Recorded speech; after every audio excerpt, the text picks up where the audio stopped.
Billionaire invited his ex-wife to join him at a friend's wedding. She arrived holding a baby. Before we begin, drop a comment telling us which city you're watching from, and once the story ends, don't forget to rate it from 0 to 10. Oh, and make sure to follow our channel for more stories like this. Now sit back and enjoy every detail. The rain drummed against the floor-to-ceiling windows of Grayson Maddox's Manhattan penthouse, each drop echoing the hollow feeling that had settled in his chest for the past 18 months. At 36, he commanded boardrooms with the same ease others ordered coffee, his sharp jawline and steel-gray eyes intimidating competitors across marble conference tables. Tonight, however, those same eyes stared blankly at his reflection in the dark glass. His 6'2" frame, usually impeccably dressed in tailored Armani suits, was relaxed in charcoal sweatpants and a white t-shirt that accentuated his athletic build. Dark brown hair, always perfectly styled for business meetings, now fell carelessly across his forehead. The man who had built a real estate empire worth billions looked lost in his own success. The bourbon in his crystal tumbler had gone warm an hour ago, untouched like so many things in his life lately. His penthouse, featured twice in Architectural Digest, felt more like a museum than a home. Pristine white furniture, abstract art worth more than most people's houses, and not a single photograph or personal touch anywhere. Grayson picked up his phone for the 4th time that evening, scrolling through his contacts until he reached the name he'd been avoiding. Marcus Chen, college friend. His thumb hovered over the call button before he finally pressed it. Gray? Jesus, man, it's been forever. Marcus's familiar voice filled the silence.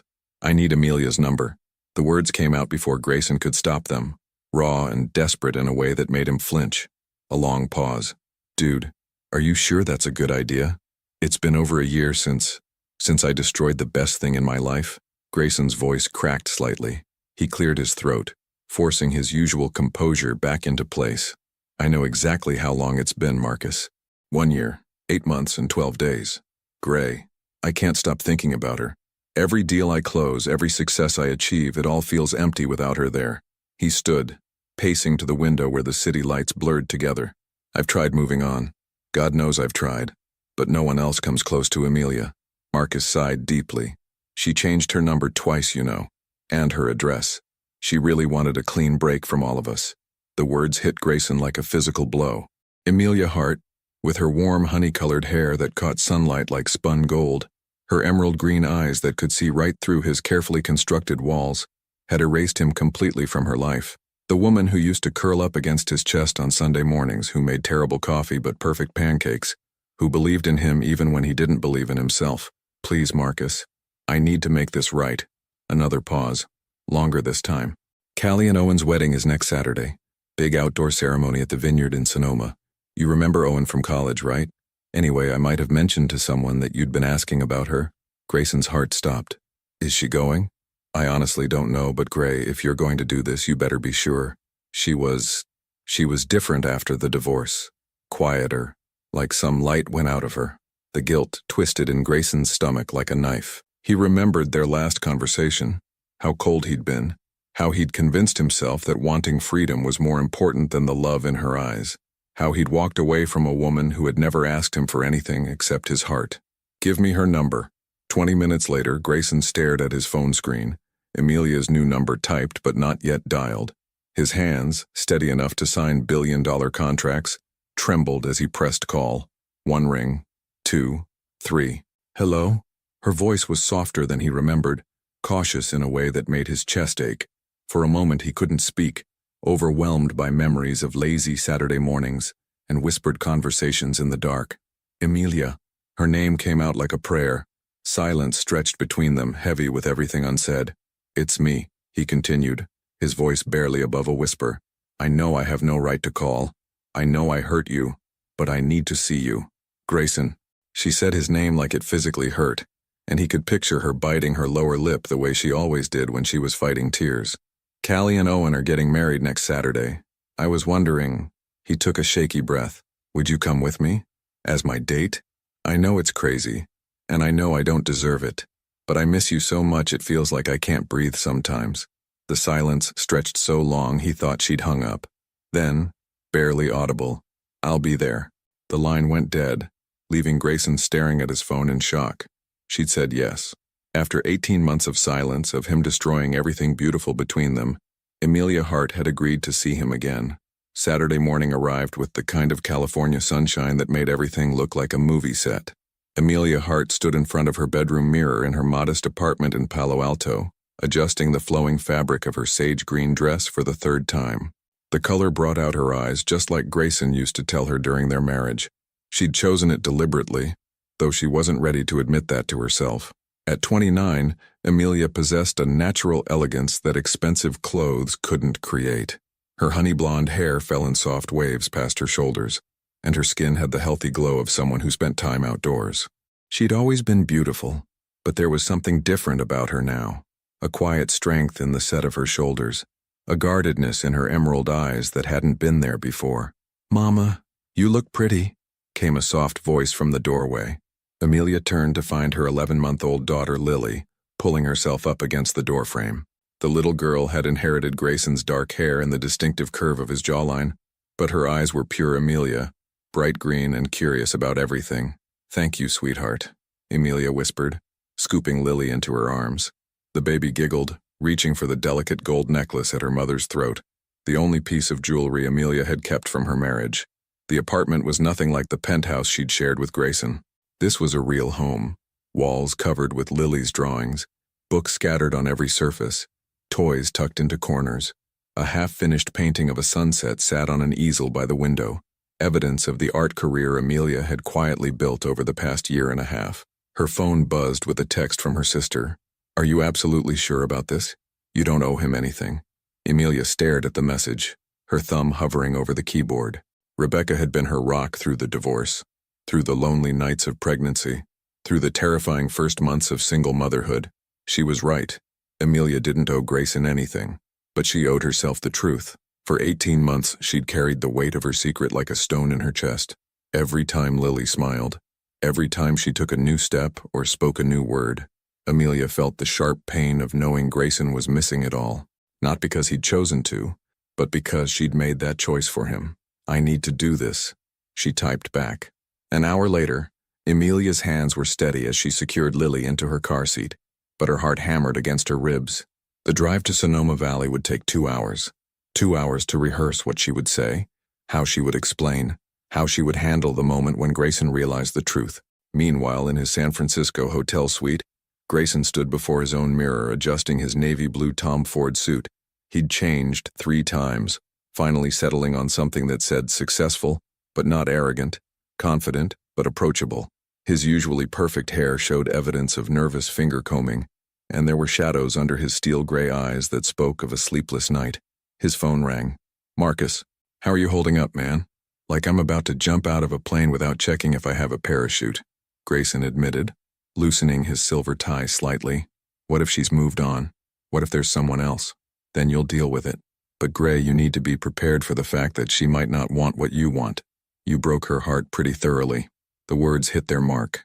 Grayson closed his eyes, remembering their last fight, if you could call it a fight when only one person was yelling. Amelia had stood in their kitchen, tears streaming down her face, begging him to reconsider. "We could be so happy, Grayson. We could have the family we always talked about." "I never talked about a family. You did. I want my freedom back." The cruelty of his own words still made him sick. "I was an idiot, Marcus." "Yeah, well, join the club. We've all been idiots about something. The question is what you're going to do about it now." After hanging up, Grayson walked to the window overlooking the Golden Gate Bridge. Somewhere out there, Amelia was getting ready to see him again. The woman who used to leave little notes in his briefcase, who would stay up late when he worked, who believed he could be better than he believed himself to be. He'd spent 18 months trying to convince himself that leaving had been the right choice. That marriage was a trap. That commitment was weakness, that he needed to experience life without attachments. He'd dated other women, beautiful, successful, uncomplicated women who wanted nothing more than a good time and expensive dinners. None of them had ever looked at him the way Amelia had, like he was both her anchor and her adventure. At noon, both of them were driving toward the same destination, carrying the weight of unspoken truths and unfinished conversations.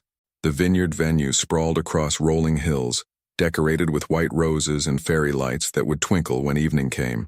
Grayson arrived first, immediately scanning the parking area for any sign of Amelia's car.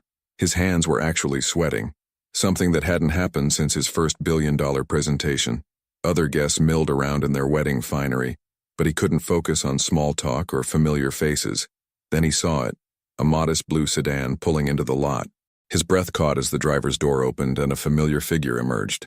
Amelia looked stunning, her green dress flowing as she moved, her hair catching the afternoon sunlight. But then she opened the back door, and Grayson's entire world shifted on its axis as she lifted a baby from a car seat. Time seemed to freeze as Grayson watched Amelia lift the baby from the car seat with practiced ease. The child was beautiful, dark curls catching the sunlight, chubby cheeks, and when she turned her tiny head, Grayson felt his knees nearly buckle. Those eyes, steel gray, just like his own. The mathematical calculation hit him like a physical blow. 11 months old. The divorce had been finalized 18 months ago, but they'd been separated for 2 months before that. The timing was perfect. Horrifically, devastatingly perfect. Jesus Christ, he whispered, his voice lost in the gentle breeze that rustled through the vineyard. Amelia spotted him across the parking lot, and for a moment, neither of them moved. She stood there in her sage-green dress. The baby, his daughter, oh God, settled comfortably on her hip like she'd been doing this dance for months, which, Grayson realized with growing horror, she had been. Other wedding guests flowed around them like water around stones, chattering about the beautiful weather and the romantic venue, completely oblivious to the silent earthquake happening between two people who had once promised to love each other forever. Amelia took a shaky breath and began walking toward him. Each step felt like an eternity. Grayson's mind raced through fragments of memory, Amelia's morning sickness during their last month together, which she'd blamed on stress, the way she'd been so emotional about his leaving, begging him to stay in a way that had seemed almost desperate at the time. She'd been pregnant, she'd been carrying his child, and he'd walked away. "Hello, Grayson." Her voice was steady, but he could see the rapid pulse at her throat, could read the anxiety in the way she unconsciously tightened her hold on the baby. Amelia, his name for her came out hoarse. He couldn't take his eyes off the child, off his daughter. Her name is Lily.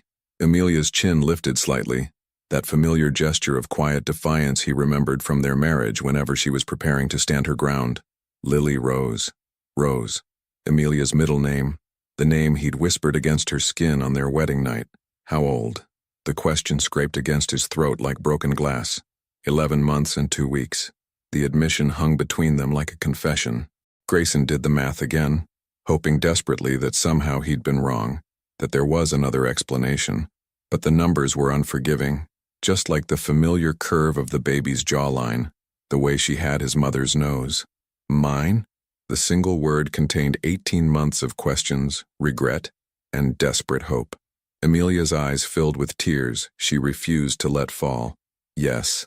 The world tilted.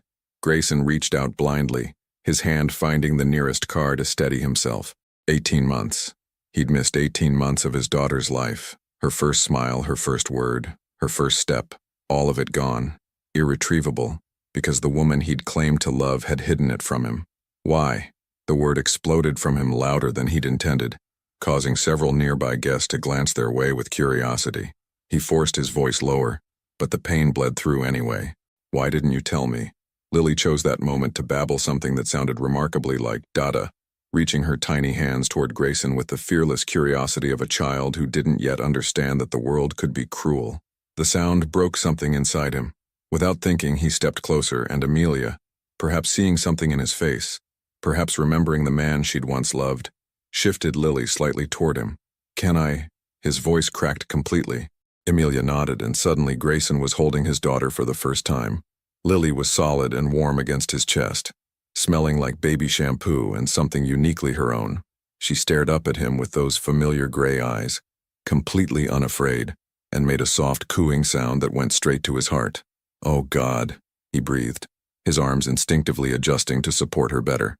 "Oh, Amelia, she's perfect." Tears were streaming down Amelia's face now, 18 months of carefully controlled emotions finally breaking free. "You said you didn't want children. You said you wanted your freedom. What was I supposed to do? Chase after a man who'd made it clear that the idea of a family was suffocating him? You were supposed to tell me." His voice rose again before he caught himself, not wanting to frighten Lily. You were supposed to give me the choice. You made your choice when you walked away from our marriage. I was scared. The admission tore from him like a physical wound. I was terrified of becoming my father, of failing you both, of being trapped in something I wasn't good enough for. But I never would have abandoned my child, Amelia. Never. Lily had fallen asleep in his arms, her tiny fist curled against his shirt. The sight of her, so small, so trusting, made his chest ache with a love so fierce it was almost violent. She looks like you, Amelia whispered, her anger deflating into something softer, more vulnerable. She has your stubbornness, Grayson replied, noting the determined set of the baby's mouth even in sleep. And probably your intelligence, thank God. A watery laugh escaped Amelia. Her first word was book. She's obsessed with them. The casual intimacy of the moment, two parents sharing details about their child, felt both natural and surreal. They were strangers now, but connected by this perfect little person who carried pieces of them both. I have so many questions, Grayson said quietly, reluctantly transferring Lily back to her mother's arms when the baby began to stir. But first, I need you to know, I'm sorry. I'm so goddamn sorry, Em, for leaving, for making you feel like you couldn't trust me with this, for missing all of it. I kept a journal, Amelia said suddenly, of everything. Her first smile at 6 weeks, when she started sleeping through the night, her first tooth. I told myself I was writing it for me, but she looked away. I think I was always writing it for you. The revelation hit him like a sucker punch. Even in her anger, even in her hurt, she'd been thinking of him. She'd preserved their daughter's milestones like sacred things, waiting for a moment that might never come. Would you let me read it? Before Amelia could answer, a familiar voice called out across the parking lot. Gray, there you are. And Em, oh my God, you look gorgeous. Callie Morrison, the bride herself, approached in a flurry of white lace and excitement, her eyes immediately drawn to the baby. And who is this little angel? I had no idea you had a baby, Em. Grayson and Amelia exchanged a look that carried the weight of 18 months of secrets and the promise of conversations yet to come. Callie's radiant smile faltered slightly as she noticed the tension crackling between Grayson and Amelia. Her wedding planner instincts kicked in, reading the room with the skill of someone who'd spent months coordinating personalities and managing drama. This is my daughter Lily, Amelia said carefully, her voice artificially bright. She's 11 months old. She's absolutely precious, Callie cooed, but her eyes flickered between Grayson's shell-shocked expression and Amelia's carefully composed face. Well, you two should find your seats. The ceremony starts in 20 minutes. As Callie hurried away to greet other guests, Grayson and Amelia were left standing awkwardly beside her car. The weight of 18 months of secrets and unspoken truth settled between them like a physical presence. We need to talk, Grayson said quietly. Not here. Amelia adjusted Lily on her hip, the baby now fully awake and taking in the vineyard scenery with wide, curious eyes. After the ceremony, they walked toward the ceremony area in tense silence, other guests nodding politely as they passed. Grayson couldn't help but notice how naturally Amelia had slipped back into social mode, smiling at acquaintances, making small talk, all while balancing a baby with the ease of practiced motherhood. The wedding was being held in a natural amphitheater surrounded by grapevines, white chairs arranged in neat rows facing an altar, decorated with cascading roses and eucalyptus. It was exactly the kind of romantic setting that once would have made Grayson uncomfortable, but now all he could focus on was the woman beside him and the child she held. They found seats in the back row, Amelia strategically choosing the aisle in case Lily became fussy. As they settled in, Grayson noticed other guests stealing glances at them, some curious, some knowing. He realized that to the outside world they probably looked like a happy family. The irony was devastating. Does she usually do well at events like this? He asked quietly, watching Lily examine the program with the intense concentration only babies could manage. She's actually very social. She loves music and crowds, Amelia replied, then seemed to catch herself sharing intimate details. The wall went back up. She'll be fine. The string quartet began playing, and Owen appeared at the altar with his groomsmen. Grayson remembered him from college. A good guy, steady and reliable in ways Grayson had never been. The kind of man who probably never walked away from the woman he loved because he was afraid of commitment.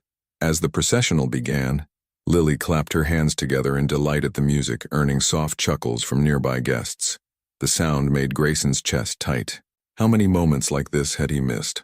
How many times had his daughter laughed or smiled or done something adorable, and he hadn't been there to see it? Callie appeared at the back of the aisle, stunning in her flowing white dress, her father beaming beside her. As she walked past their row, Lily reached out toward her with a happy babble, apparently fascinated by all the white fabric and sparkling details. "She likes pretty things," Amelia murmured, gently redirecting Lily's reaching hands.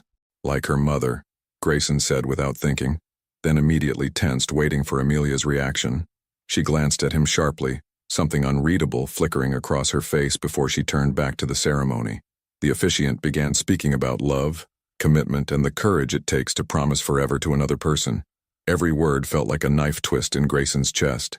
He'd stood at an altar once making those same promises to the woman sitting beside him, and then he'd broken every single one. "Marriage is not just about the moments when love feels easy," the officiant continued. "It's about choosing each other when love feels hard, when fear tries to make you run, when life presents you with challenges you never expected to face." Grayson felt Amelia's sharp intake of breath beside him. Owen was crying as he spoke his vows, his voice breaking as he promised to be Callie's partner through whatever life brought them. "I promise to choose courage over fear, love over pride, and to never let anything come between us and the family we're going to build together." The words hit Grayson like a physical blow. Choose courage over fear. He'd done the exact opposite. When faced with the prospect of building a life with Amelia, of becoming a father, of being responsible for another person's happiness, he'd chosen fear. He'd run. Lily had grown quiet during the ceremony, mesmerized by the music and the solemnity of the moment.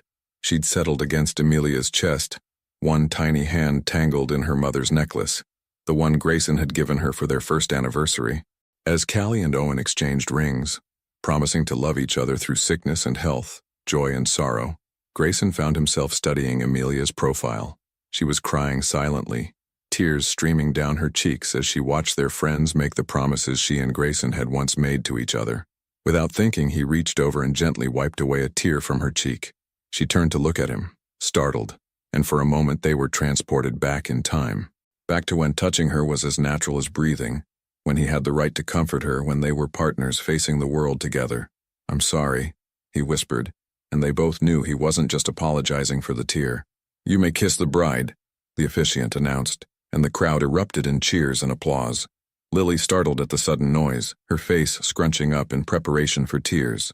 Instinctively, Grayson reached for her, making soft shushing sounds he didn't know he knew how to make.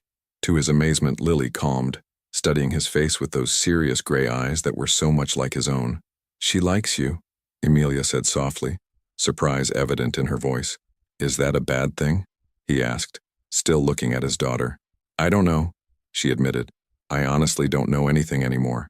As the newlyweds processed back down the aisle and guests began rising for cocktail hour, Amelia stood and began gathering their things, but Grayson caught her wrist gently.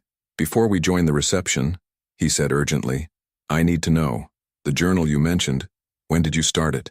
Amelia's eyes filled with fresh tears. "The day I found out I was pregnant. 3 weeks after you left." The timeline crashed over him like a wave.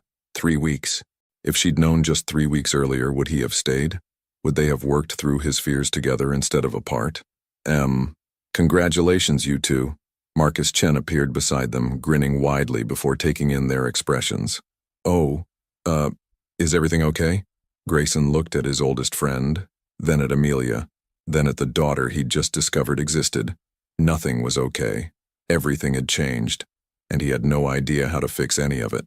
Marcus's confusion was palpable as he looked between Grayson's stricken face and Amelia's tear-stained cheeks. His gaze dropped to Lily, who was contentedly playing with the buttons on Grayson's suit jacket, and something shifted in his expression. "Holy shit," Marcus breathed, then immediately looked apologetic. "Sorry language, but Gray, is she mine?" Grayson confirmed, his voice barely above a whisper. "She's mine, and I had no idea." Marcus ran a hand through his dark hair, processing the bombshell. "Jesus, Em, you've been raising a baby alone for almost a year?" 11 months, Amelia corrected stiffly. "And I wasn't alone. I had my sister, my friends, my art students. We managed just fine." The defensive edge in her voice made Grayson's chest ache. This was what he'd reduced her to. A woman who felt the need to prove she didn't need anyone, least of all him. "That's not what I meant." Marcus said gently. He'd always been the peacemaker in their college group, the one who could diffuse tension with careful words. I just meant, God, Em, you must have been so scared. Tears spilled over again, and this time Amelia didn't try to stop them. Terrified. I was terrified every single day. When I found out I was pregnant, when I decided to keep the baby, during labor when I had no one to hold my hand, the first night home when she wouldn't stop crying and I thought I was the worst mother in the world. Each word was like a dagger in Grayson's heart. He'd been living his consequence-free life, dating other women, building his empire, while Amelia had been facing the greatest challenge of her life completely alone. Why didn't you call me? Marcus asked. Or any of us. We would have helped. Because he made it very clear that he didn't want a family, Amelia replied, not looking at Grayson. And I couldn't bear the thought of him feeling trapped or obligated. I didn't want him to stay for the baby if he didn't want to stay for me. You should have given me the choice, Grayson said quietly. What choice? Amelia's voice rose slightly, causing other guests to glance their way as they moved toward the cocktail reception. The choice to reluctantly pay child support? To be a part-time father who resented every minute?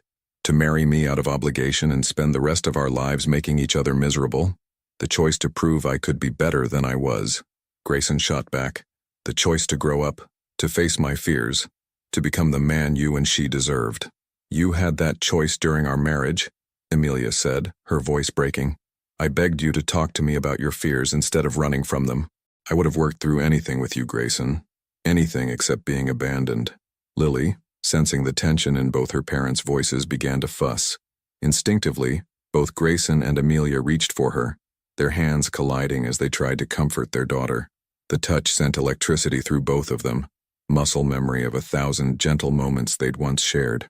She's hungry, Amelia said, pulling back. I need to feed her. Is there somewhere private we can go? Grayson asked. We need to finish this conversation without an audience. Marcus, reading the situation perfectly, stepped forward. The bridal suite in the main house is empty right now. Callie won't need it until later for photos. I can show you where it is. They made their way through the cocktail reception, past groups of laughing guests with champagne flutes and appetizer plates. Grayson nodded absently at acquaintances, his mind entirely focused on the woman beside him and the baby in her arms who kept reaching for his tie. The bridal suite was elegant but comfortable, with a sitting area and large windows overlooking the vineyard. Marcus discreetly left them alone, closing the door behind him with a soft click. Amelia settled into an armchair, positioning Lily for nursing with the practiced efficiency of an experienced mother. She'd brought a light blanket to drape over herself, but Grayson had seen this dance before, during their marriage, when Amelia had helped her sister with her newborn nephew. He'd made some comment then about how natural she looked with a baby, and she'd smiled hopefully, saying she couldn't wait for their turn. He'd changed the subject, uncomfortable with the longing in her voice. Now, watching her nurse their daughter with such tenderness and competence, he felt the full weight of everything he'd thrown away. Tell me about her, he said softly, taking the chair across from them. Tell me everything. Amelia looked surprised by the gentleness in his voice. What do you want to know? Everything. When you found out you were pregnant, what it was like being alone during the pregnancy, the birth, her first months. I want to know what her favorite foods are, what makes her laugh, what she's afraid of. I want to know our daughter. Something in Amelia's face softened at his use of our daughter. She loves bananas and hates green beans, Amelia began quietly. She's fascinated by music, any kind of music. She'll stop crying instantly if you sing to her. She's incredibly social, smiles at everyone, but she's also very observant. Sometimes I catch her just studying people, like she's trying to figure them out, like you used to do, Grayson said with a small smile. Remember how you used to watch people at restaurants and make up stories about their lives? She has your determination, Amelia continued, ignoring his comment but not able to hide a slight smile. When she wants something, she doesn't give up. She taught herself to crawl by watching videos on my tablet. I swear she understood what she was seeing and decided to figure it out. Smart like her mother, stubborn like her father.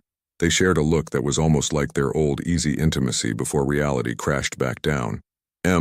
Grayson said carefully, I need you to know, if I had known about her, everything would have been different. Would it? Amelia challenged. Or would you have felt trapped and grown to resent us both? I don't know, he admitted, the honesty costing him. I was so afraid of becoming my father, distant, cold, more married to his work than his family. I thought if I stayed single, I could never hurt anyone the way he hurt my mother. So instead, you hurt me worse than he ever could have." The words hung in the air like a slap. Lily had finished nursing and fallen asleep in her mother's arms, completely peaceful, despite the emotional storm swirling around her. "I know," Grayson whispered, "and I'll regret that for the rest of my life. But I'm here now, Em. I'm here and I want to be part of her life. Part of both your lives, if you'll let me." Amelia looked down at their sleeping daughter, then back at him with eyes full of pain and uncertainty. "It's not that simple, Grayson. You can't just show up after 18 months and expect everything to be fine. She doesn't know you. And I don't know if I can trust you not to leave again when things get hard." The silence stretched between them, heavy with 18 months of hurt and the weight of decisions that couldn't be undone. Outside the bridal suite windows, the reception was in full swing, laughter and music drifting up from the vineyard below, a stark contrast to the emotional battlefield inside the room. Grayson leaned forward in his chair, his hands clasped tightly together. "What would it take, Em? What would I need to do to prove that I'm not going anywhere this time?" "I don't know if anything could prove that," Amelia replied honestly, adjusting Lily's sleeping form against her chest. "You were my husband, Grayson. We made vows to each other, promised to work through problems together, and at the first sign of real commitment, the possibility of children, you ran. If marriage wasn't enough to keep you, what could be?" The words cut deep, because they were true. He had run. When faced with Amelia's growing desire for a family, her gentle hints about the future they could build together, he'd felt the walls closing in. Every conversation about baby names or nursery colors had felt like a chain around his throat. "I was a coward," he said simply. "I was 28 years old and terrified of becoming like my father. He was never present, Em. Even when he was physically there, he was thinking about the next deal, the next acquisition. My mother spent my entire childhood competing with his business for his attention, and she always lost. So you decided the solution was to never try at all?" "I decided the solution was to be honest about what I couldn't give you."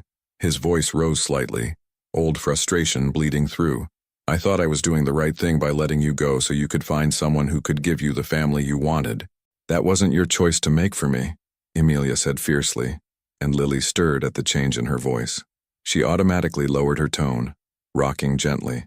"I didn't want someone else, Grayson. I wanted you. I would have rather had a childless life with you than a perfect family with anyone else." The admission hit him like a physical blow. "You don't mean that." "I absolutely mean that. And the fact that you don't know that, don't understand that, proves how little you actually knew me despite 3 years of marriage." Before Grayson could respond, his phone buzzed with a text message. He glanced at it automatically, then froze. The message was from Victoria Ashford, the woman he'd been casually seeing for the past 2 months. "Missing you tonight. Can't wait to see you tomorrow. I have something exciting to tell you. XOXO." Amelia, sitting close enough to see his phone screen, went completely still. "Who's Victoria?" she asked quietly. Grayson's stomach dropped. We're not serious, it's just what?" Her voice was dangerously calm. "Just someone you've been sleeping with while calling me and saying you miss me, while asking me to be your date to a wedding? It's complicated." "No, Grayson, it's really not complicated at all." Amelia stood carefully, still holding Lily, her movements sharp with controlled anger. "This is exactly what I was afraid of. You haven't changed at all.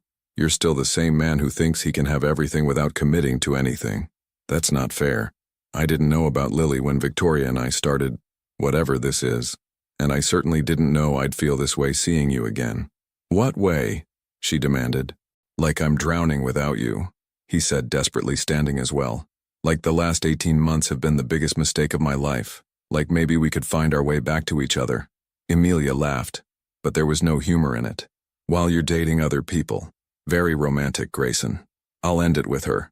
Today. Right now." He was already reaching for his phone. "Don't you dare use our daughter as an excuse to treat another woman badly," Amelia snapped. "Victoria, whoever she is, doesn't deserve to be discarded because it's suddenly convenient for you." The fact that even in her anger, Amelia was thinking about protecting another woman from being hurt made Grayson's chest ache with love and regret. "Then what do you want me to do?" he asked helplessly. "I want you to figure out what you actually want instead of just reacting to situations," she said, moving toward the door. "I want you to be honest with Victoria, honest with yourself, and honest with me. And until you can do that, I don't think we should do this." Do what? Pretend that 18 months of hurt can be erased by one emotional conversation at a wedding. She was almost to the door when Lily woke up and, seeing Grayson across the room, reached out toward him with a sleepy smile. "Dada," she said clearly, the word unmistakable this time. Both parents froze. It was Lily's first clear word, spoken with perfect timing and devastating effect. "She's never said that before," Amelia whispered, tears filling her eyes again. Grayson felt like his heart was being ripped from his chest. His daughter's first word. And it was for him, a stranger she'd met hours ago. The bitter irony wasn't lost on him. Please," he said, his voice breaking. "I know I don't deserve it, but please don't take her away from me. I'll do whatever it takes. I'll end things with Victoria properly. I'll prove to you that I'm not the same man who walked away. Just please give me a chance to be her father." Amelia looked at Lily, who was still reaching for Grayson, then back at him. For a moment, he saw the war playing out on her face, her protective instincts battling against her fair nature, her hurt wrestling with what was best for their daughter. "I need time to think," she said finally. "This is all too much, too fast. I came here to tell you about her, not to fall back into old patterns." "What old patterns?" "Letting you charm your way back into my life when you haven't actually changed," she said sadly. "I won't do that to myself again, Grayson, and I won't do that to her." She opened the door, then paused without looking back. "The journal is at my apartment. If you really want to know about the time you missed, you can read it. But understand, those memories aren't yours to claim. They're mine. I lived through every sleepless night, every milestone, every moment of joy and terror alone. Reading about them won't make you her father. Being present from now on will." The door closed behind her with a soft click, leaving Grayson alone in the bridal suite with the scent of her perfume and the echo of his daughter's first word. "Dada." He sank into the chair she'd vacated, put his head in his hands, and for the first time since he was a child, Grayson Maddox cried. 3 days had passed since the wedding, and Grayson hadn't slept more than 2 hours at a time. He'd returned to San Francisco Sunday night and immediately called Victoria, asking to meet for dinner. The conversation had been one of the hardest of his life. "You're ending this because of your ex-wife," Victoria had said, her perfectly manicured fingers wrapped around her wine glass. She was stunning. A successful marketing executive with platinum blonde hair and sharp blue eyes. Exactly the type of uncomplicated woman he'd thought he wanted. "I'm ending this because it's the right thing to do," he'd replied honestly. "I've just discovered I have a daughter, Victoria. My priorities have completely shifted." She'd been gracious about it, more gracious than he deserved. "I hope you find what you're looking for, Grayson. You're a good man, but you've never been fully present in any conversation we've had. I think part of you has always been somewhere else." Somewhere else. With Amelia. Now Tuesday evening, Grayson stood outside Amelia's apartment building in Palo Alto, holding his breath as he pressed the buzzer for Unit 4B. The building was charming but modest. Red brick with window boxes full of flowers, the kind of place where neighbors actually knew each other's names. "Hello?" Amelia's voice crackled through the intercom. "It's me. I ended things with Victoria, properly, and I'd like to read the journal if the offer still stands." A long pause. Then the buzzer sounded, granting him entry. Her apartment was everything his penthouse wasn't. Lived in, warm, filled with evidence of a real life being lived. Children's books stacked on every surface. Colorful toys scattered across the hardwood floor. Paintings covering the walls. Some clearly Amelia's work. Others finger paint masterpieces that could only be Lily's early attempts at art. "She's sleeping," Amelia said quietly, opening the door. She wore jeans and an oversized sweater, her honey blonde hair pulled back in a messy bun, and she was more beautiful than any woman had a right to be in such ordinary clothes. "How long has she been down?" "About an hour. She usually sleeps for 2 hours in the evening, then has a bottle before bed." The domestic details felt both foreign and achingly familiar. This should have been his routine too. Amelia moved to a bookshelf and pulled out a thick, leather-bound journal. "I started this the day I found out I was pregnant," she said, holding it against her chest like armor. "Some entries are just a few lines. Others are longer, more detailed." He stepped closer, noting the way she unconsciously stepped back. "Before you give that to me, I need you to know. I told Victoria about you, about Lily. I explained that I couldn't be with her while my heart was somewhere else." "Where is your heart, Grayson?" The question was soft but loaded with 18 months of pain. "With you. With our daughter. It never left Em." I just convinced myself it had. She studied his face for a long moment, then held out the journal. Some of these entries were written in the middle of the night when I was angry or scared or exhausted. They're not kind to you. I don't deserve kindness from you right now. No, she agreed sadly. You don't. Grayson took the journal, surprised by its weight. Will you stay while I read it? I can't. It's too hard watching you discover everything you missed. She grabbed her keys from a hook by the door. I'm going to my sister's for a few hours. Let yourself out when you're done, and leave the journal on the coffee table. After she left, Grayson settled onto her couch, soft and well-worn, with a baby blanket draped over one arm, and opened the journal to the first page. March 15th. I'm pregnant. 3 weeks since Grayson left and I'm pregnant. I took 5 tests to be sure. I keep staring at the little pink lines and wondering if this is the universe's idea of a joke. The man who said he never wanted children gave me one, then disappeared before I could tell him. I don't know what to do. Part of me wants to call him, but what would I say? Remember how you left because you wanted freedom? Well, surprise. You're going to be a father. He'd think I was trying to trap him. I'm scared. I'm so fucking scared. The raw honesty in her handwriting made his chest ache. He flipped through pages documenting her first doctor's appointments, her morning sickness, her struggle to afford prenatal vitamins on her teacher's salary while living alone. April the 2nd. Heard the heartbeat today. Strong and fast, like a tiny drum. The doctor said everything looks perfect. I cried in the parking lot after, wishing G was there to hear it too. I'm starting to show, just a little bump that I can hide under loose shirts. I touch it sometimes and wonder if she'll have his eyes or mine. I think it's a girl. I don't know why. April 20th. Had to tell my principal today. She was surprisingly supportive. Said I could work until I'm ready to take leave. Rebecca keeps asking if I've contacted G yet. I haven't. What's the point? He made his choice. May entries detailed her growing belly, her exhaustion, her fears about doing this alone. June brought preparations. Painting the nursery a soft yellow, buying a crib secondhand, practicing breathing techniques by herself in childbirth class. July 4th, Independence Day. How fitting. 7 months pregnant and officially independent whether I want to be or not.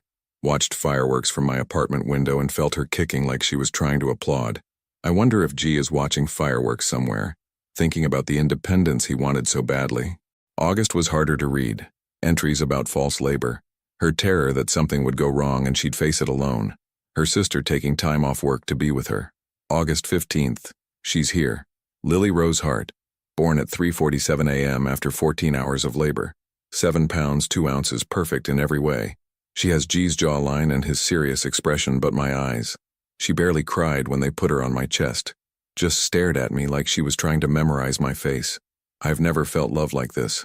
It's terrifying and overwhelming and perfect. I wish G could see her. Even after everything, I wish he could see how beautiful she is. Grayson had to stop reading, his vision blurred by tears. He'd missed it. He'd missed the birth of his daughter, missed those first precious moments because he'd been too much of a coward to face his fears. The entries continued. Sleepless nights, feeding schedules, Lily's first smile at 6 weeks, her first laugh at 3 months. Emilia documented everything with the dedication of someone who understood that memories were precious things that could be lost, if not carefully preserved. October 30th. Elle rolled over today. I was changing her diaper and suddenly she flipped onto her tummy looking so proud of herself. I clapped and cheered and she laughed like she knew she'd done something amazing. I took 12 pictures and a video, but none of them capture how perfect the moment was. I caught myself reaching for my phone to call G and tell him. Old habits. December 1st. First tooth. Elle was fussy all day, drooling everywhere, and I finally felt the tiny, sharp edge poking through her bottom gum. She bit my finger and looked so surprised when I yelped. Even teething, she's gorgeous. I wonder if G is thinking about us at all, if he ever wonders what he's missing. December 25th. Elle's first Christmas. Rebecca came over, brought way too many presents. Elle was more interested in the wrapping paper than the toys. She sat in a pile of shredded paper laughing and trying to eat it, and I thought my heart might burst. I bought G a Christmas card. I wrote it and sealed it and addressed it, then threw it away. What would I say? Merry Christmas from the family you didn't want? The recent entries were shorter, documenting Lily's growing personality, her attempts to crawl, her babbling that sometimes sounded like real words. March 10th. Elle said something that sounded like mama today. Rebecca insists it was just babbling, but I swear she was looking right at me. I cried happy tears for an hour. March 28th. G called. After 18 months of silence, he called. His voice sounded different. Older, maybe sadder. He asked me to go to Callie's wedding with him. I said yes before I could stop myself. I don't know what I'm doing. But maybe it's time Elle met her father. Maybe it's time I stopped carrying this secret alone. The final entry was dated the day after the wedding, April 15th. I told him. I showed him his daughter and watched his world fall apart. He looked at Elle like she was a miracle and a tragedy all at once. He cried when she said, "Dada." I've never seen Grayson cry. I'm scared to hope, but I can't help it. The way he looked at her, the way he held her. Maybe people really can change. Maybe some mistakes can be forgiven. But I won't risk my heart again unless I'm sure. Elle deserves a father who won't disappear when things get difficult. I deserve a partner who chooses courage over fear. I just don't know if G is capable of being either of those things. Grayson closed the journal, overwhelmed by the weight of everything he'd missed, everything Amelia had endured alone. He'd spent 18 months living a hollow life while she'd been here, growing into motherhood, documenting their daughter's milestones with the hope that someday he might want to know about them. He pulled out his phone and began typing a text message. I read every word. I'm sorry isn't enough, but I'm going to spend the rest of my life trying to be the man you both deserve, the father she needs, the partner you should have had from the beginning. He hesitated, then added, I love you, Em. I love our daughter, and I'm not going anywhere ever again. Just as he hit send, he heard a soft cry from down the hall. Lily was awake. Grayson stood frozen in Amelia's living room as Lily's soft cries echoed from down the hall. Every instinct told him to go to her, but he had no idea what to do with a fussy 11-month-old. What if he made things worse? What if he scared her? The crying intensified and suddenly his paralysis broke. This was his daughter and she needed someone. Even if he didn't know what he was doing, he had to try. He found her in a small nursery painted soft yellow, standing in her crib with tears streaming down her chubby cheeks. The room was simple, but filled with love, handmade mobile with felt animals, family photos on the dresser, a rocking chair by the window with a worn stuffed elephant perched on the arm. Hey there, sweetheart, he said softly, approaching the crib slowly. It's okay. Daddy's here. The word felt strange on his tongue, but also completely natural. Lily looked up at him with those familiar gray eyes, her crying tapering off to confused hiccups. She'd been napping in a pink onesie with tiny butterflies, her dark curls matted against one side of her head. Did you have a good nap? He asked, reaching into the crib carefully. She came to him willingly, her small body warm and solid against his chest. The trust in her gesture made his throat tight with emotion. She smelled like baby powder and something uniquely her own, sweet and clean and perfect. As he held her, she studied his face with the intense curiosity Amelia had described, one tiny hand reaching up to touch his jaw with surprising gentleness. You're so beautiful, he whispered, just like your mama. Lily babbled something that might have been a response, then suddenly twisted in his arms, pointing toward the kitchen with determination. Hungry? He guessed. Baba, she said clearly, and his heart skipped. Her second word, and he was here to witness it. In the kitchen, he found bottles in the refrigerator and a chart on the wall detailing Lily's feeding schedule, nap times, and favorite foods. Amelia had thought of everything, creating a system that would help anyone caring for their daughter. Had she made this chart hoping that someday he might need it? While the bottle warmed, Lily entertained herself by dropping wooden spoons from her high chair and watching them clatter to the floor. Each time she looked at Grayson expectantly until he picked them up, then immediately dropped them again with a delighted giggle. This is a game to you, isn't it? He said, retrieving the spoons for the fourth time. Her answering grin was so much like Amelia's it took his breath away. The bottle was perfect temperature, something he'd learned from watching Amelia at the wedding, and Lily settled into his arms contentedly, her eyes drifting closed as she drank. This was what he'd missed.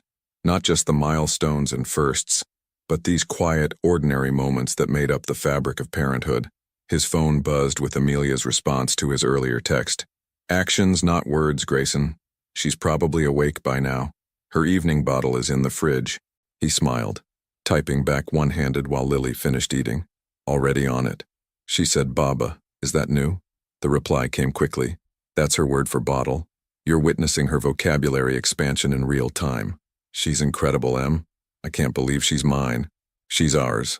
Those two words hit him harder than any love poem ever written. She's ours. Not his, not Amelia's, but theirs. A family, fractured but maybe not beyond repair. After Lily finished her bottle, Grayson wasn't sure what came next. Bath time? Playtime? Another nap? He found himself wishing desperately that he'd paid more attention during their marriage when Amelia had talked about her sister's children, describing bedtime routines and developmental milestones. Lily solved the dilemma by crawling determinedly toward a basket of toys in the living room. She was faster than he'd expected, moving with the focused intensity of someone with places to go and things to explore. "What did you find?" he asked, sitting cross-legged on the floor beside her as she pulled out a set of colorful blocks. For the next hour they played together on the living room rug. Lily showed him how she could stack 2 blocks before knocking them down with glee. She brought him books wanting him to read the same picture book about farm animals 6 times in a row, pointing at the cow and making a sound that was almost moo. When she got frustrated trying to fit a square block into a round hole, he gently showed her the matching shape, watching her face light up with understanding. When she succeeded, she clapped for herself, and he found himself clapping along, both of them celebrating her tiny triumph. "You're so smart," he told her, meaning it completely. "You get that from your mama, too." The front door opened just as Lily was demonstrating her ability to pull herself up on the coffee table. Amelia stood in the doorway, taking in the scene, Grayson on the floor surrounded by toys, their daughter showing off her newest skill, both of them completely absorbed in each other. "How long has she been able to do that?" Grayson asked, steadying Lily as she wobbled on unsteady legs. "About a week," Amelia said quietly, setting down her purse and joining them on the floor. "She's getting close to walking. Maybe another month or 2. Would you call me when she takes her first steps?" The question came out more vulnerable than he'd intended. "I know I don't have the right to ask, but I don't want to miss any more firsts." Amelia looked at him for a long moment, taking in his rumpled shirt, the way Lily had apparently wiped her face on his expensive tie, the complete transformation from billionaire businessman to devoted father sitting on a toy-strewn rug. "I got your text," she said finally, and I want to believe you. But Grayson, she can't be the only reason you stay. She can't be your midlife crisis or your guilt project. If you're going to be in her life, you have to be all in, even when the novelty wears off, even when she's sick or cranky or going through terrible phases. I understand. Do you? Because parenting isn't just the cute moments and milestone celebrations. It's 3 a.m. fevers and teething pain and toddler tantrums and teenage rebellion. It's putting someone else's needs before your own every single day for the rest of your life. Are you ready for that? Lily, apparently sensing the serious tone of the conversation, crawled over to Amelia and pulled herself up using her mother's legs. Amelia automatically lifted her, settling her on her hip with the unconscious grace of practiced motherhood. "I don't know if I'm ready," Grayson admitted, "but I know I want to learn. I know that holding her feels like coming home to a place I didn't know I'd been searching for. I know that reading your journal made me understand what I threw away when I left you." "What did I throw away, Grayson?" The question was quiet but loaded with meaning. "Everything," he said without hesitation. "Love, partnership, the chance to build something beautiful together, the chance to be the man you believed I could be instead of the coward I chose to be." Lily babbled and reached for him, apparently wanting both parents' attention. Without thinking, both Grayson and Amelia moved closer, creating a small circle around their daughter. For a moment, they looked like what they could have been all along, a family. "I won't lie to you, Em," Grayson continued, his voice rough with emotion. "I'm terrified. I'm terrified of screwing this up, of letting you both down, of becoming my father. But I'm more terrified of losing you again, of missing her childhood, of spending the rest of my life knowing I had everything I ever really wanted and was too stupid and scared to fight for it." Amelia's eyes filled with tears, but she didn't look away. "If we do this, if we try to rebuild some kind of relationship, it can't be about going back to what we had before. That's gone. We'd have to start over, build something new, with who we are now. I know, and it can't happen overnight. Trust is earned, Grayson. Day by day, choice by choice, action by action." "I know," he repeated. "Just tell me there's a chance. Tell me I haven't destroyed everything beyond repair." Lily chose that moment to lean toward Grayson, her arms outstretched, making it clear she wanted him to hold her. Amelia hesitated for just a second, then handed their daughter over. "There's a chance," she whispered. watching Lily settle contentedly against Grayson's chest. But only if you prove you mean what you say. 2 weeks had passed since that evening on Amelia's living room floor, and Grayson had shown up every single day, not with grand gestures or expensive gifts, but with presence.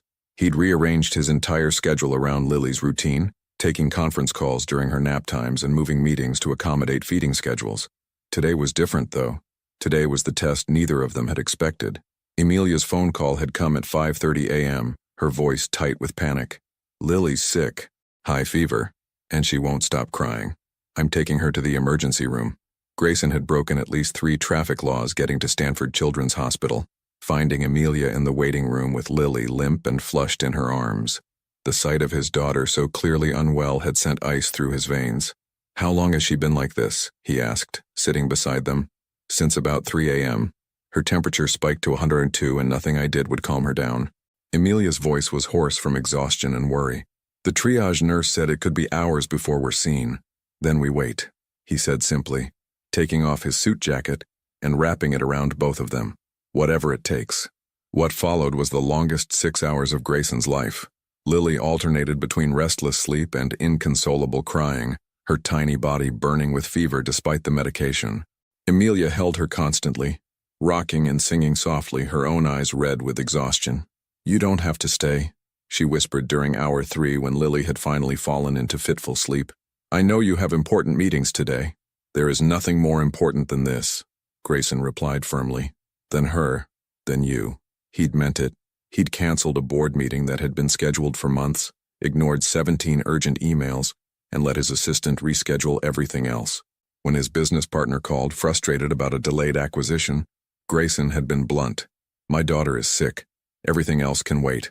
It was the first time he'd said those words, "my daughter," to anyone in his business world. The first time he'd chosen family over empire.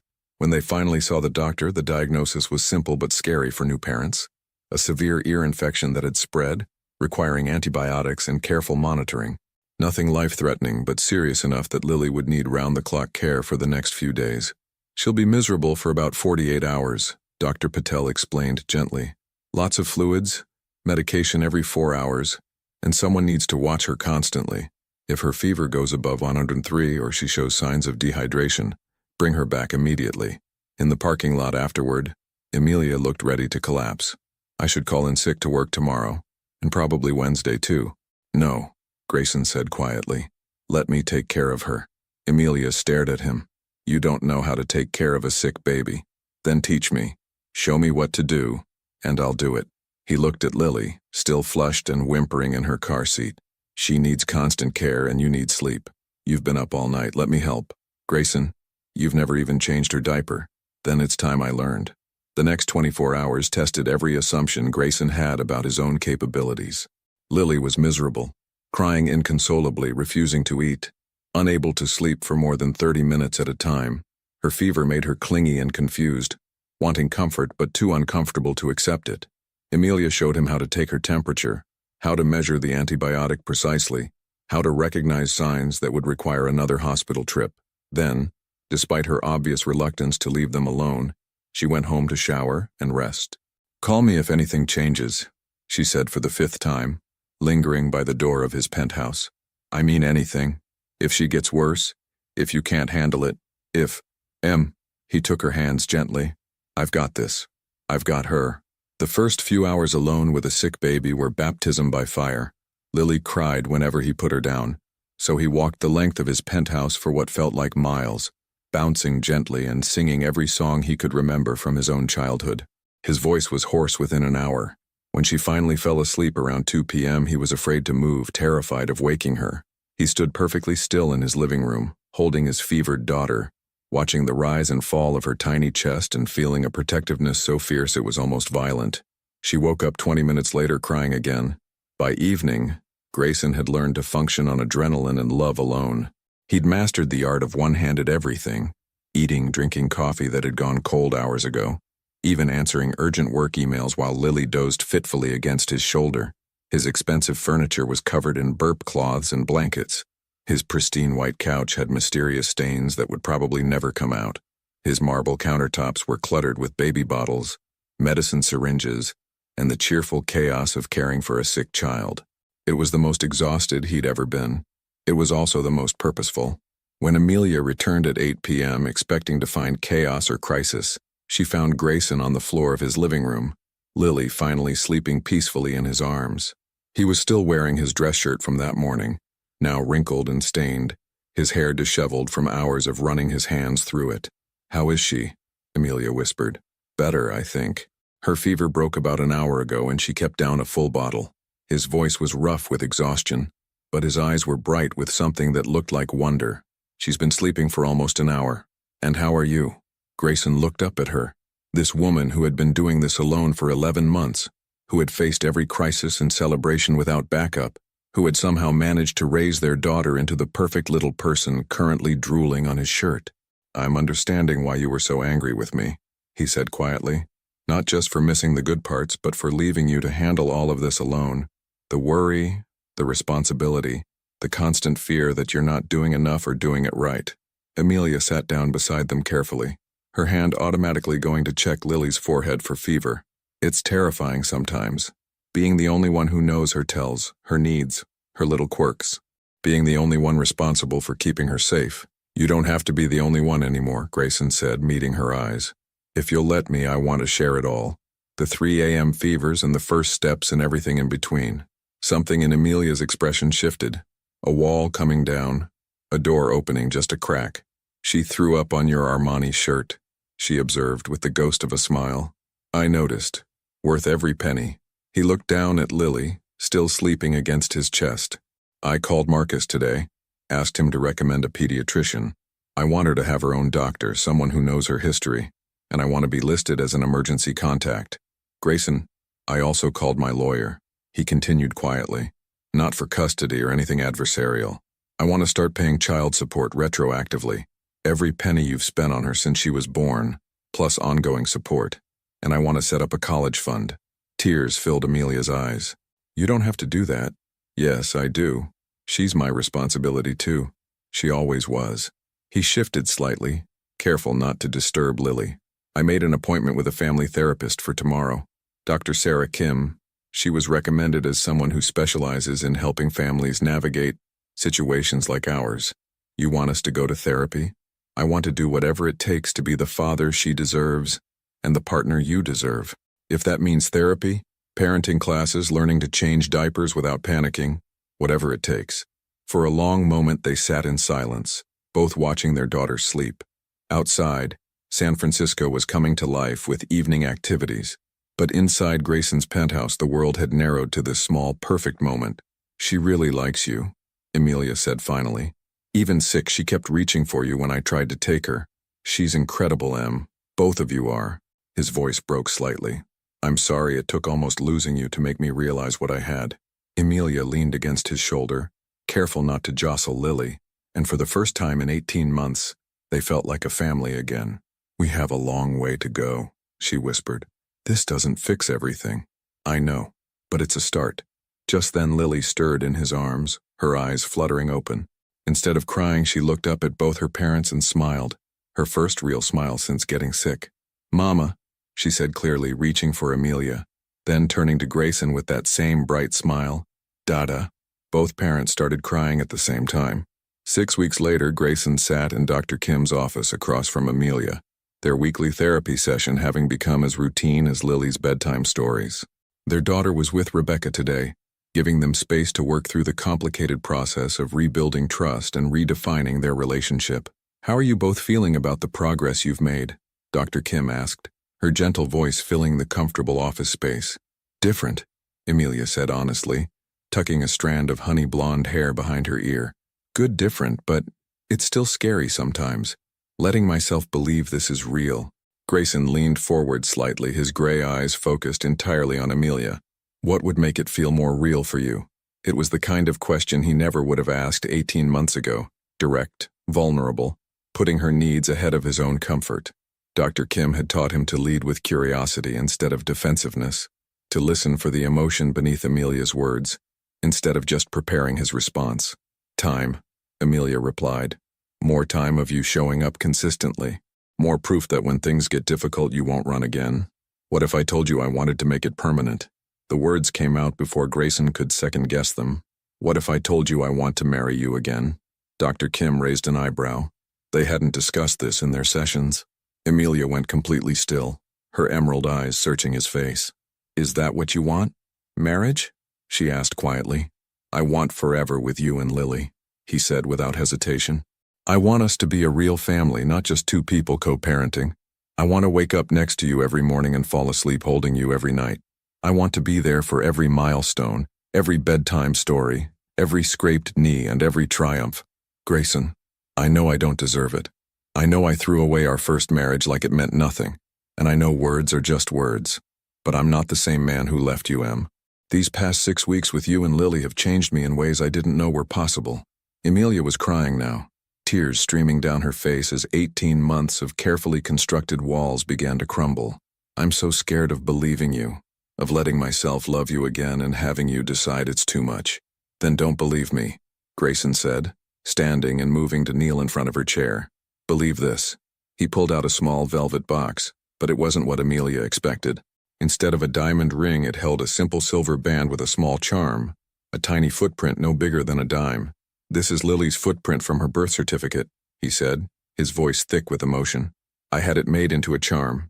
I know I wasn't there when she was born, but I want to carry that moment with me for the rest of my life, as a reminder of what I almost missed, and what I'll never take for granted again.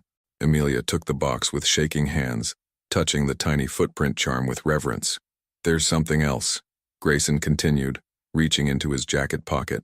This time, he pulled out a simple platinum band. Elegant but understated, nothing like the elaborate diamond ring he'd given her for their first engagement. This is for you, but only if you're ready, only if you believe I've earned the right to ask. He took a shaky breath. Amelia Rosehart, will you marry me again? Not because of Lily, not because of guilt or obligation, but because I love you more than I've ever loved anything in my life. Because I want to spend every day for the rest of our lives proving I'm worthy of the gift you're giving me. The office was completely silent except for Amelia's soft crying. Dr. Kim sat quietly in her chair, giving them space for this moment that had been building through weeks of honest conversation and hard work. The ring is beautiful, Amelia whispered, but I need you to understand something. If I say yes, if we do this again, there are no more second chances. This is it, Grayson. Forever means forever. I wouldn't want it any other way. And it won't always be easy. Marriage is messy and complicated and sometimes boring. There will be days when Lily is cranky and I'm exhausted and you're stressed about work, and we'll have to choose each other anyway. I'm counting on those days, he said softly. I'm counting on proving to you every single day that I choose this life, this love, this family we've built. Amelia looked at the ring, then at the charm with their daughter's footprint, then into the eyes of the man who had broken her heart and was now offering to spend his lifetime healing it. Ask me again, she whispered. Grayson's face broke into a smile that transformed his entire expression. Amelia Rosehart, love of my life, mother of my daughter, will you please marry me? Yes, she said through her tears. Yes, I'll marry you again. He slipped the ring onto her finger with hands that were steady now, sure of his choice in a way he'd never been before.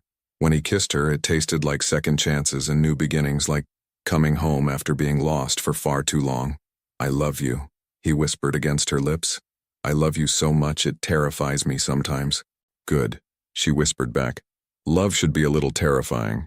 It should matter enough to scare you. An hour later, they picked up Lily from Rebecca's house, both of them glowing with happiness and new possibilities. Lily took one look at her parents' faces and clapped her hands in delight, as if she could sense the shift in the emotional landscape around her. Mama! Dada! She squealed, reaching for both of them. That evening, they sat on the floor of Amelia's living room, soon to be their living room, they'd decided, with Lily between them, building towers of blocks and knocking them down with gleeful abandon. It was perfectly ordinary and absolutely magical at the same time. When do you want to have the wedding? Amelia asked as Lily demonstrated her newest trick of stacking 3 blocks before destroying her architectural masterpiece. Tomorrow, Grayson said immediately, making her laugh, but realistically whenever you want. Big ceremony, small ceremony, courthouse, I don't care as long as you're there. Small, Amelia said. Family and close friends. Maybe in Rebecca's backyard? She has that beautiful garden. Perfect. He caught Lily as she launched herself toward him, giggling. What do you think, princess? Should Daddy marry Mommy again? Lily babbled something that sounded remarkably like, yes, sending both parents into fits of laughter. She approves, Amelia declared. Smart girl, Grayson said, kissing the top of Lily's head. Gets that from her mother. As the evening wound down, and they went through Lily's bedtime routine together, bath, bottle, stories, and songs, Grayson felt a peace he'd never experienced before. This was what happiness looked like. Not the hollow achievement of closing another deal or acquiring another property, but this, his daughter's sleepy smile, his fiancé's hand in his, the promise of thousands of ordinary, extraordinary evenings just like this one. I love our life, he said as they tucked Lily into her crib, watching her drift off to sleep with her thumb in her mouth and her stuffed elephant clutched against her chest. So do I, Amelia replied, leaning into his side. And Grayson, I forgive you. Completely. For all of it. He turned to face her in the dim nursery, overwhelmed by the generosity of her heart. I don't know if I deserve that. You don't have to deserve forgiveness, she said softly. That's the whole point. I'm choosing to let go of the hurt so we can build something beautiful from here. Standing in their daughter's nursery, surrounded by evidence of the life Amelia had built without him and the future they were choosing to build together, Grayson understood something he'd never grasped before. Love wasn't about deserving or earning or being worthy. Love was about choosing each other, again and again, through fear and joy and everything in between. He'd almost lost everything that mattered because he'd been too afraid to choose love when it felt scary. He wouldn't make that mistake again. I love you, Amelia Maddox-to-be, he whispered, using her future name for the first time. I love you too, she whispered back. Welcome home, Grayson. Welcome home. 3 years later, the sound of small feet running down hardwood floors echoed through the house, followed by delighted squeals and the deeper rumble of Grayson's laughter.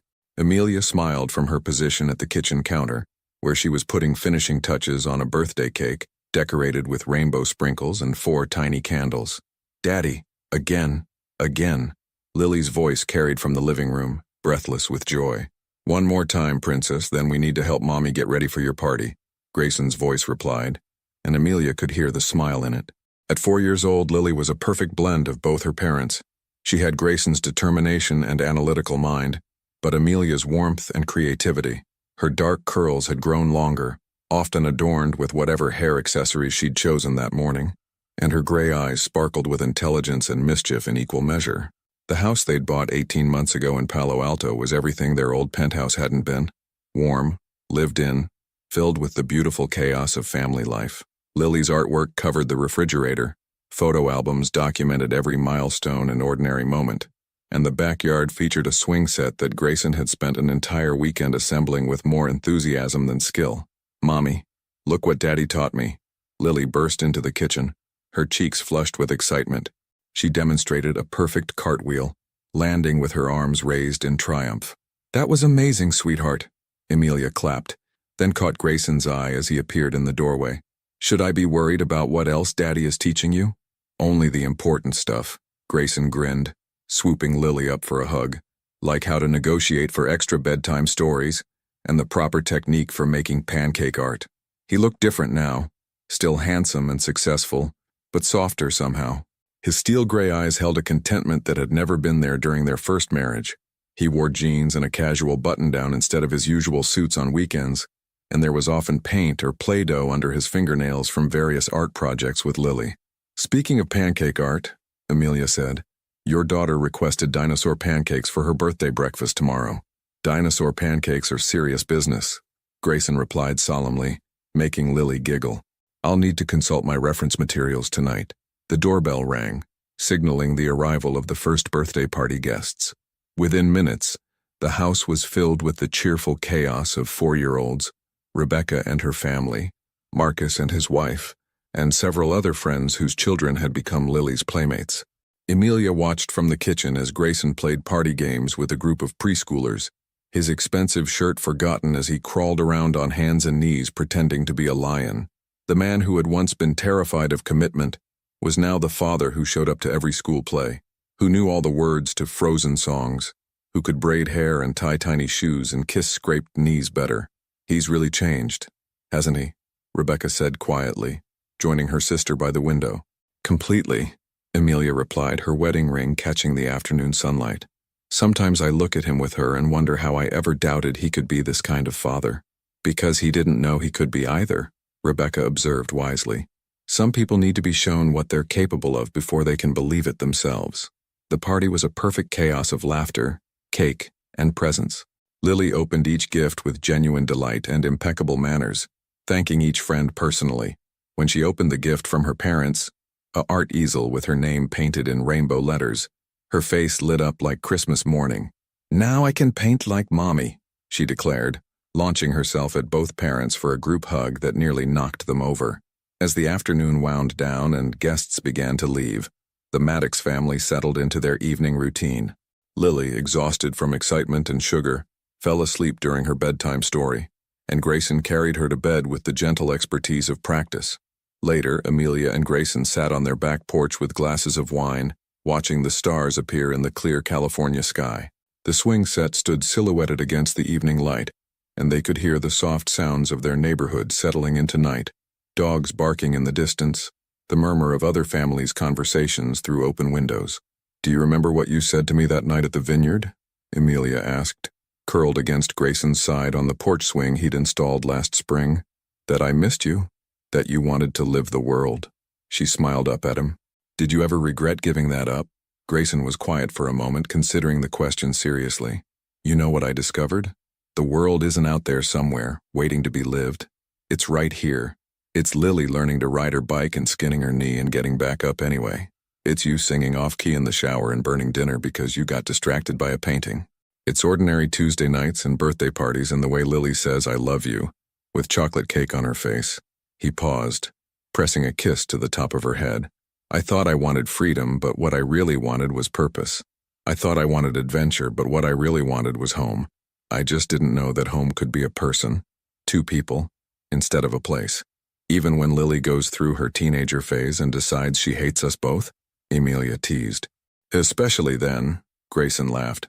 "I can't wait to embarrass her at school dances and interrogate her first boyfriend and teach her how to change a tire and balance a checkbook. You're going to be one of those dads, aren't you? The overprotective kind." "Absolutely, I have a lot of lost time to make up for." They sat in comfortable silence, watching fireflies begin to dance in their backyard. This was their life now. Not perfect, but real. There were still challenges, moments of stress and disagreement and the ordinary difficulties of marriage and parenthood, but they faced them together, with a hard-won wisdom that love was a choice made new each day. "Grayson?" Amelia's voice was soft in the evening air. "Thank you for coming back to us. Thank you for becoming the man we needed you to be. Thank you for letting me," he replied. "Thank you for loving me enough to give me a second chance and for raising our daughter to be so amazing that I couldn't help but fall in love with being her father. She is pretty amazing, isn't she? Just like her mother." Inside the house, they could hear Lily talking in her sleep, probably narrating some elaborate dream adventure. Tomorrow would bring new challenges and joys, scraped knees and bedtime stories, the beautiful mundane reality of family life. Grayson Maddox had spent the first 36 years of his life building an empire, accumulating wealth and power and all the external markers of success. But sitting on his back porch with his wife and daughter sleeping safely inside their home, he understood that everything he'd achieved before paled in comparison to this. Being chosen, being trusted, being home. The little girl who had once reached for him at a wedding, calling him Dada with complete trust, had saved his life in ways he was still discovering. She'd shown him what unconditional love looked like, what it meant to be needed, not for what he could provide, but simply for who he was. And the woman beside him, who had carried their daughter alone through her first months of life, who had documented every milestone in careful detail, who had found the courage to forgive him and trust him with their future, she had given him the greatest gift of all, the chance to be better than he'd ever imagined he could be. As they headed inside to check on Lily one more time before bed, Amelia paused at their daughter's doorway. Lily was sprawled across her toddler bed, arms flung wide, stuffed elephant clutched in one hand and a picture book in the other. Even in sleep, surrounded by the things she loved most. "Do you think she'll remember any of this?" Amelia whispered. "The early years when it was just me and her? I hope she remembers that she was loved every single day of her life," Grayson said quietly. "And I hope someday when she's old enough to understand, She'll know that sometimes the best families are the ones that had to fight to stay together. They stood there for another moment, watching their daughter sleep, both thinking about the journey that had brought them to this point. The pain, the mistakes, the fear, and ultimately the choice to love each other despite it all. Some love stories are simple. Boy meets girl, they fall in love, they live happily ever after. But the best love stories, the ones that last, are messier than that. They're about people who choose each other not just in the easy moments, but in the hard ones. They're about forgiveness and second chances and the courage to believe that people can change. They're about coming home to a love that's been waiting for you, even when you didn't know you were lost. As Grayson turned off the lights and followed his wife to their bedroom, he smiled at the thought of all the ordinary, extraordinary days still ahead of them. Birthday parties and school plays, family vacations and quiet Sunday mornings, the 1,000 small moments that make up a life lived together.